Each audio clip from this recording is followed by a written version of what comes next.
Hey guys, Stephanie with SimplyFun here to show you all the great games on sale for August. In Spell Check, we are on a safari taking pictures as we go. But oh no, all of the vowels have disappeared from the captions. So on your turn, you're going to draw one of these tiles and see if it fits into any one of your cards. If you complete a card, you get to move that many numbers forward on the game board. In Math Room, we are practicing our math facts up to the number 10. Each player gets their own game board, a key, and a set of windows.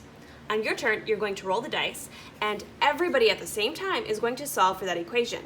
So I rolled red, so I'm going to look at the red here and have 6 plus 3 equals 9. So I would cover up the number 9 window. Now, if I already had that covered up, if I'm the first one to ring this bell, I'm allowed to flip over my key. And you'll notice this side is minus, so giving us a whole new set of numbers and equations to work with. If at any time somebody rolls the key on the dice, all the keys rotate, giving you, again, another set of numbers and equations to work with.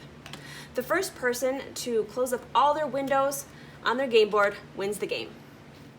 In Is or Isn't, we are practicing our synonyms and our antonyms. For this round, we will practice words that mean the same thing, or synonyms. On your turn, you're going to roll the dice and you'll move that number of spaces. 1, 2, 3. You'll pick up the card and read it aloud to all the other players. Youthful. You will then look at your game board and see if you can find anything that means the same. So youthful and young both mean the same thing, so you'll cover your bingo board up here with a marker. The first player to get a bingo wins the game. In Cow Sense, we are practicing working with change. So each player gets one of these little tiny game boards with a set amount of coins on it. Then we have the goal board up here with cards showing the goal number that we are trying to reach. Each one has its own little pool space of money. So in this pool, we are trying to reach $1.35. It has $1.25 already in the pool.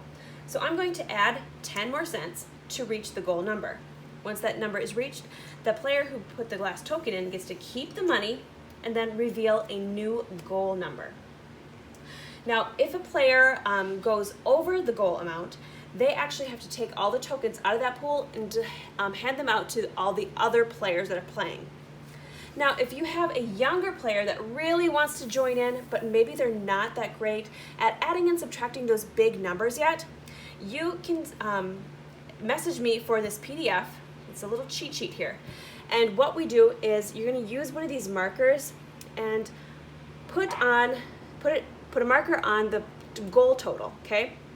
So we put 55 cents on this pool and then 95 cents on this pool. But this one already has money in it.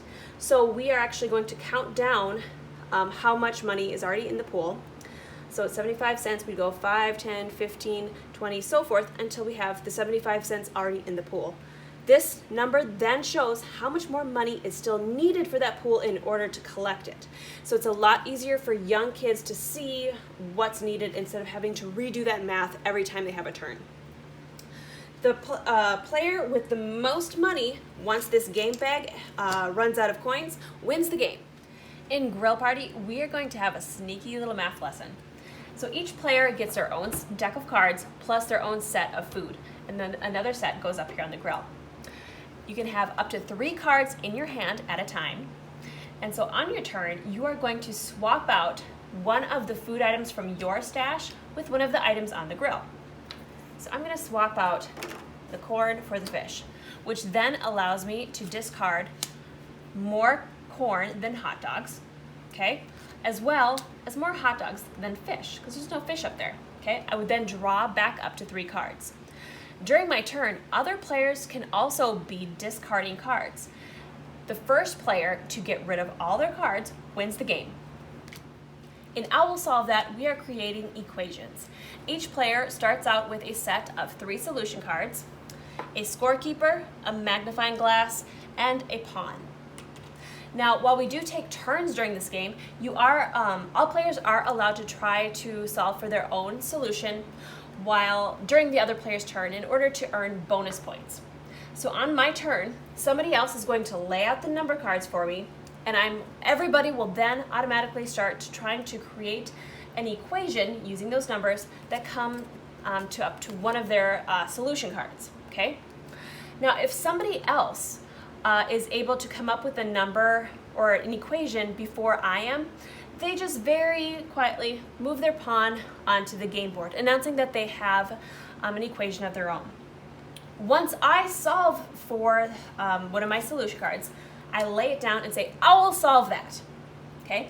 At that point, everybody stops solving their problems, and I would then explain out loud to everybody how I use these numbers to create to get to my solution card here. Okay?